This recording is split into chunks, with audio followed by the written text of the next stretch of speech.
Hello candidate, welcome to defence वाला।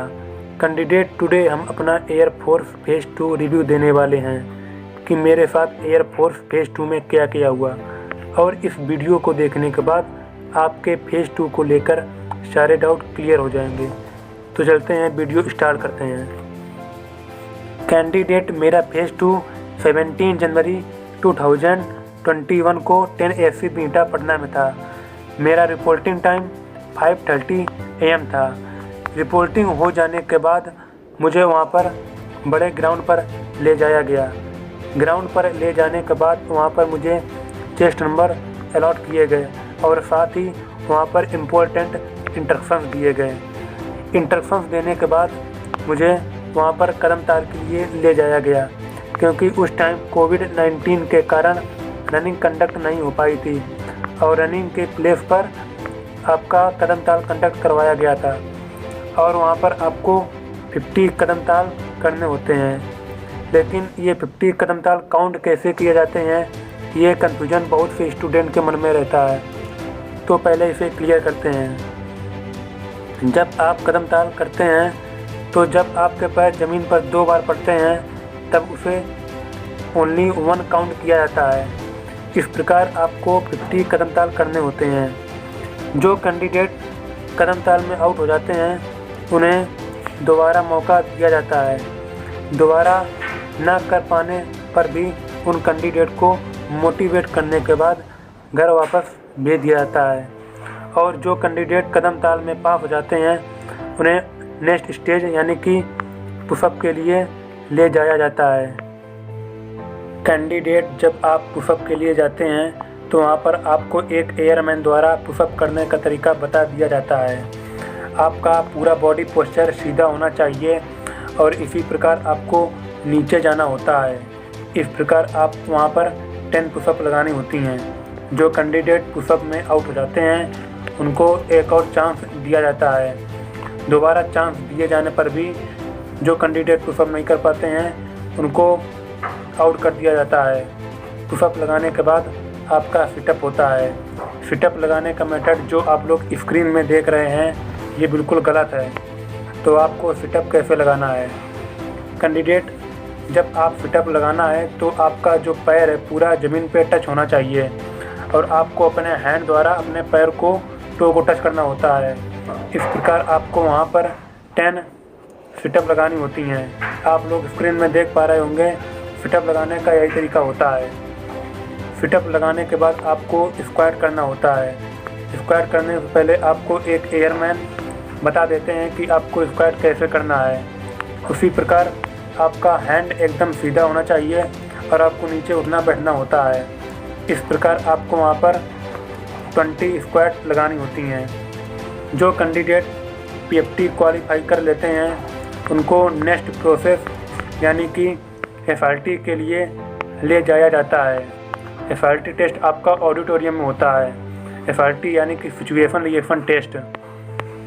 Auditorium में जाने के बाद सभी कैंडिडेट को एक कतार में बैठा दिया जाता है और फिर आपका वहाँ पर एक FRT टेस्ट कंडक्ट किया जाता है। FRT यानी कि सिचुएशन रिएक्शन टेस्ट। अब मैं इसके बारे में आपको डिटेल से बताता हूँ। FRT टेस्ट में आपके 45 क्वेश्चन होते हैं और यह पेपर आपका ऑफलाइन होता है। 45 क्वेश्चन आपके हिंदी और इंग्लिश दोनों लैंग्वेज में होते हैं और 45 क्वेश्चन में 35 क्वेश्चन आपको सिचुएशन दी जाती हैं और यहाँ पर 10 क्वेश्चन आपके रीजनिंग के होते हैं। सिचुएशन किस प्रकार की होती हैं?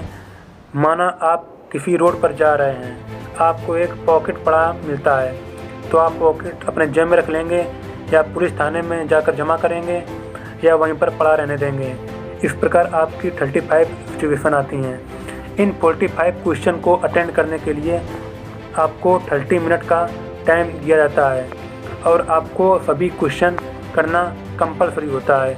यदि आप 44 क्वेश्चन बिल्कुल करेक्ट करते हैं और एक क्वेश्चन आप छोड़ देते हैं तो आपको FRT में फेल कर दिया जाएगा।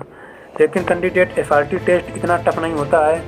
यदि कोई कैंडिडेट इसकी तैयारी करने के बाद फेज़ 2 देने जाता है तो 100% FRT क्लियर कर लेता है। जब आपका FRT कंडक्ट हो जाता है तो उसके बाद जितने भी कैंडिडेट होते हैं उनको लंच के लिए बोल दिया जाता है। लंच करने के लिए आप एयरफोर्स की कैंटीन से खाना लेकर खा सकते हैं या आप बाहर से लेकर जा सकते हैं। अप्रॉक्स आपका लंच 1 घंटे का होता है। लंच के बाद आपको वापस ऑडिटोरियम में बुला लिया जाता है। ऑडिटोरियम में बुलाए जाने के बाद आपका डॉक्यूमेंटेशन किया जाता है। डॉक्यूमेंटेशन में आपके 10th certificate and 12th certificate और भी इम्पोर्टेंट सर्टिफिकेट चाहिए होते हैं जो आपके फेज़ 2 के एडमिट कार्ड पर मेंशन कर दिए जाते हैं। आपका डॉक्यूमेंटेशन अप्रॉक्स 2 से 3 घंटे चलता है। जब सभी कैंडिडेट का डॉक्यूमेंटेशन क्लियर हो जाता है तो उन कैंडिडेट को जीडी टास्क के लिए जाना होता है। जब आप जीडी के लिए जाते हैं तो आपके सामने वहाँ पर 15 चेयर पड़ी होती हैं जो सेमी सर्कल यानी कि अर्धवृत्ताकार में होती हैं। उसके सामने आपकी 3 चेयर और पड़ी होती हैं जिस पर एक पर आपके कमांडिंग ऑफिसर और 2 चेयर पर आपके एयरमैन बैठते हैं। आफ्टर 5-6 मिनट जब सभी कैंडिडेट बैठ जाते हैं उसके बाद आपको एक एयरमैन उठता है और आपको टॉपिक प्रोवाइड कराता है। यह टॉपिक एक पेज पर प्रिंट होता है। उस टॉपिक पर कोई टॉपिक का नाम नहीं लिखा होता, केवल आपके सामने कुछ लाइनें लिखी होती हैं जो किसी टॉपिक के ऊपर होती हैं। तो आपको उस टॉपिक को पढ़ने के लिए 5 मिनट दिए जाते हैं। 5 मिनट बाद वह टॉपिक कलेक्ट कर लिया जाता है। कलेक्ट करने के बाद आपके ऑफिसर कहते हैं कि आपको 1 मिनट में 30 सेकेंड का इंट्रोडक्शन और प्लस 30 सेकेंड का टॉपिक के बारे में दोनों बोलना है और आपको ये करना होता है। जब सभी कैंडिडेट बारी बारी से एक बार इंट्रोडक्शन पूरा 1 मिनट का यानी कि 30 सेकेंड का टॉपिक और 30 सेकेंड का इंट्रोडक्शन बोल देते हैं, उसके बाद कमांडिंग ऑफिसर कहते हैं कि नाउ जीडी स्टार्ट। तब आपका जीडी स्टार्ट हो जाता है और फिर कैंडिडेट अपना किसी टॉपिक पर राय देते हैं। जीडी अप्रॉक्स आपका 30 मिनट चलता है। 30 मिनट जीडी के बाद जब अप्रॉक्स टाइम 30 से 45 मिनट हो जाता है तब कमांडिंग ऑफिसर कह देते हैं जीडी ओवर और सभी कैंडिडेट वापस ऑडिटोरियम में चले जाते हैं। और ऑडिटोरियम में चले जाने के बाद आपका रिजल्ट अनाउंस होता है। जो कैंडिडेट जीडी में आउट हो जाते हैं उनको मोटिवेट किया जाता है और मोटिवेट करने के बाद घर वापस भेज दिया जाता है। और जो कैंडिडेट जीडी पास कर लेते हैं उनका एक बार और डॉक्यूमेंटेशन किया जाता है।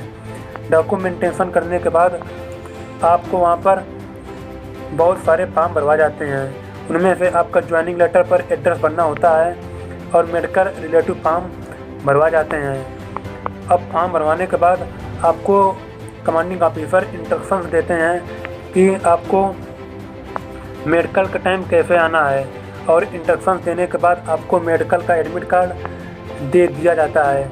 मेडिकल के एडमिट कार्ड पर मेडिकल का डेट, टाइम एंड प्लेस दे दिया जाता है कि आपको किस जगह पर किस टाइम रिपोर्टिंग करना होता है और फिर सभी कैंडिडेट को लीव कर दिया जाता है। दोस्तों, जीडी का डिटेल वीडियो मैं इस वीडियो के बाद बना दूंगा और उसके बाद मैं फेज़ 2 की तैयारी कैसे करें ये वीडियो डालने वाला हूं।